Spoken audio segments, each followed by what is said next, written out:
Hi, this is Chrissy Green making another video tutorial for the Photography for Beginners Facebook groups. I was just working on a little Cinderella composite photo, and I had some people ask how I do my selections and would I be willing to do tutorials. So that is what I'm going to do right now. I've already, isolated my subject and duplicated the layer and just gave it a little bit of dodging and burning to look the way I wanted. And right now, the next step I was going to do was to add in a pumpkin.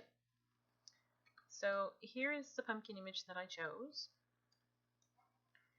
And it's probably going to live somewhere over here in the image, but I need to cut this out. I always use the pen tool for my selections because it takes a little bit longer than just doing some kind of quick mask or magnetic lasso, but it's time well worth spending on your image. It creates the most beautiful smooth lines that can be as sharp or as blurred as you want them to be. And it's not that hard of a tool. The secret to it is to just zoom in really close and take your time. Don't be in a hurry. So you see the pen tool over here. It's the top option. And like I said, zoom right in. Nice and close. You don't want to go too close so that you're seeing, nothing but the pixel grid, but close enough. And you will have to be moving your image around a lot because you are zoomed in so far. So while you're using your pen tool, at any time, if you want to slide your image around so that you can see other parts of it, all you have to do is hold the space bar, and that will bring up your little grabby hand icon. And then you can move around your image. When I'm using the pen tool, I always cut in a couple of pixels around my image. If you look really closely, you'll see that you have the white pixels of background. I've got the colored pixels of the object, but in between, I actually have a layer of pixels that is somewhat between those two. And I want to get rid of those half and half pixels because what they're going to do is actually create a little bit of a white line around my object that I'd have to get rid of later. So I always cut in a little bit, and it works for me. So the thing with your pen tool is it has a couple of different parts to it. When you click, you create a square that's called your anchor point, and wherever you put that, that's where it stays. One solid click means that when I make my next click, it's going to be in an exact straight line from wherever that anchor point was. It's always a straight line if all I'm doing is clicking. Great if you want to just go around a square. Not so great if you're not going around a square. If you click and drag before letting go of your mouse button, you will create handles on your anchor. And what these handles do is decide which direction your line is going to travel and how far. So just to give a good example, my next pen stroke is going to, the path I should say, is going to follow this and then curve away to wherever I make the next point, and I'll show you. So you see, this decided what direction it was going to go in before it began to curve. After the fact, you can always hold your Alt key over the anchor point, and you can adjust that, and that will allow you to fine-tune exactly what your shape is going to be like. And that, in a nutshell, is the pen tool. It's not too hard. Might take a little bit of practice. So let's see if I can really quickly go through here. I try to always click and drag at least a little bit because usually in nature there aren't a lot of straight lines to begin with. So like I said, unless you're cutting out around a box or something, you're not going to have too many straight lines. And I just want to make sure that I'm avoiding any of the muddied pixels there. Now you can see I've made my anchor point here the way I wanted it, but I want my next line to come straight out, and it won't do that with my handle pointing down. So I'll hold the Alt key. I'm going to adjust this to go in the direction of where I want my line to follow, and then I can keep going. If you drop an anchor and you don't like where it's at, you can hold the space bar and move it around as long as you haven't let go of your mouse button. And this is pretty much all I do. Like I said, I'm just always keeping it just within those pixels that are picking up the background color. And at any time, just hold Alt over an anchor to adjust where your line is going to travel next.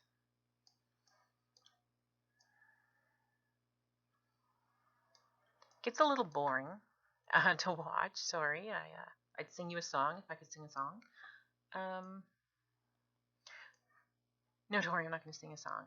So in here, I'm just going to give this a little fake pumpkin bottom. I really can't see the outline of the bottom of the pumpkin, but we'll give it just a little bit of shaping here in the shadows, because why not?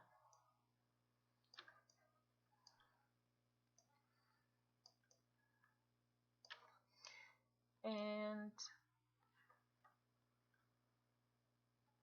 once you've done this for a while, it gets a lot quicker. Like I said, it's never going to be as fast as just grabbing a magnetic lasso, but the edge that it gives me is what I want for my images.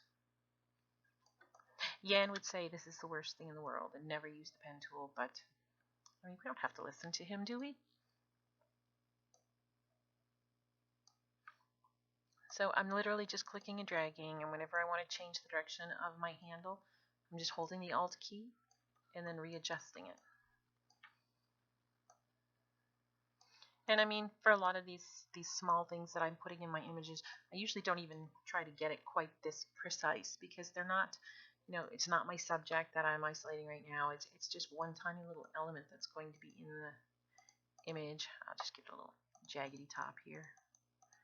Now when you get to the very beginning of your selection, hover your pen tool over it and you'll see a little O pop up beside it. That just means that if I click, I'm going to close that selection. I will right click and say make selection. Now the feather radius is where you decide how sharp you want your object to be. 0 means perfectly sharp. I can raise that up if I want my edge to be a little bit fuzzy. You usually, like, this probably has like a 1 pixel blur on it, just judging from that. I don't really care. I'm just going to say that. And then you can Control C, Control V will put that onto its own layer. And when I zoom out, I have a perfectly selected pumpkin. To sit it in this scene, everything is kind of being lit from this direction. So I'll probably just grab my burn tool. I have it set to midtones at 50% exposure. And usually if I'm going to do some dodging and burning, I will duplicate my layer just by hitting Control J. That way, if I've overdone it, I can always reduce the opacity of that layer.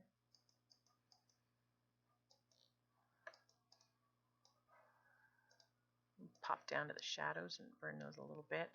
And you can see that's really overdone, isn't it? But because I've duplicated, there's another pumpkin underneath. I can just lighten it up however I like. I can even change the blending mode of my dodge and burn layer. Just play around with it. I mean, the video really was just to show how to do a nice selection on the objects that I put in my images, and that is literally all that I do to it. Usually to set it into the scene further, I will put a layer below. Just create a new layer underneath. I will grab a brush, black soft brush, not at full opacity. I will just punch out a shadow. Another trick you can do is add some grass. I actually have a layer of grass here. There we go. I will copy that grass and bring it over.